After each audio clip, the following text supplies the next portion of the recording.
இதுவரை 6-7 டீச்சர் இந்த வேலையை வேண்டாம்னு சொல்லிட்டு போயிட்டாங்க.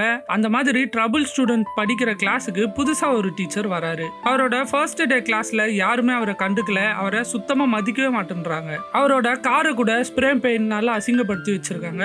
ஆனா அந்த டீச்சர் நெக்ஸ்ட் டே டிஃபரெண்ட் மெத்தடோட வராரு. நீங்க என் கிளாஸை கவனிச்சா நான் 15 மினிட்ஸ் ஒன்ஸ் இந்த சாக்லேட் மில்கை குடிக்கிறேன், நிறைய குடிச்சா நான் வாந்தி எடுக்கிறத நீங்க பார்க்கலாம் அப்படின்னு சொல்றாரு. உடனே அங்க இருக்க ஸ்டூடெண்ட்ஸ் எல்லாம் கியூரியஸா ஆயிடுறாங்க. எல்லாருமே அவரை கவனிக்க ஆரம்பிக்கிறாங்க. அவர் கொஸ்டின் கேட்கும்போது ஆன்சருமே சொல்றாங்க. பிரின்சிபல் அவரை கூப்பிட்டு திட்டுறாரு. அந்த கிளாஸுக்கு நீங்க சொல்லி கொடுக்கறது வேஸ்ட், நல்லா படிக்கிறவங்க கிளாஸுக்கு சொல்லி கொடுத்தா கூட அவங்க நிறைய மார்க்ஸ் எடுப்பாங்க அப்படின்னு சொல்றாரு. உடனே இவரு நான் என் கிளாஸோட எல்லா ஸ்டூடெண்ட்ஸையும் பாஸ் ஆக்கி காட்டுறேன் அப்படின்னு அவர்கிட்ட சவால் விட்டு வந்துடுறாரு. அந்த ஸ்டூடெண்ட்ஸ்லாம் ஹிஸ்டரியை ஞாபகம் வச்சுக்கணும்னு ஒரு ரேப் சாங் மாதிரி அதை ரெடி பண்றாரு. அதை ஸ்டூடெண்ட்ஸ்லாம் ரொம்ப லைக் பண்ணி கத்துக்கிறாங்க. பசங்களோட கேம்ஸ்லாம் ஆடி அவங்களோட க்ளோஸ் ஆகுறாரு. மற்ற எந்த டீச்சர்ஸும் பண்ணாத விஷயங்களை நிறைய அவர் பண்றாரு. ஒவ்வொரு ஸ்டூடெண்ட்டும் வீட்டுக்கே போய் அவங்க எந்த மாதிரி கஷ்டப்படுறாங்க அப்படின்னு பாக்குறாரு. வீட்டுக்கு போய் அவங்களுக்கு பாடம்லாம் சொல்லி கொடுக்குறாரு.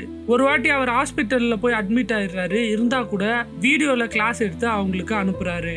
ஸோ ஃபைனல் எக்ஸாம்ல முடிஞ்சு போகுது. பிரின்சிபல் ரிசல்ட்ஸ் பேப்பரோட அந்த கிளாஸ்க்கு வராரு.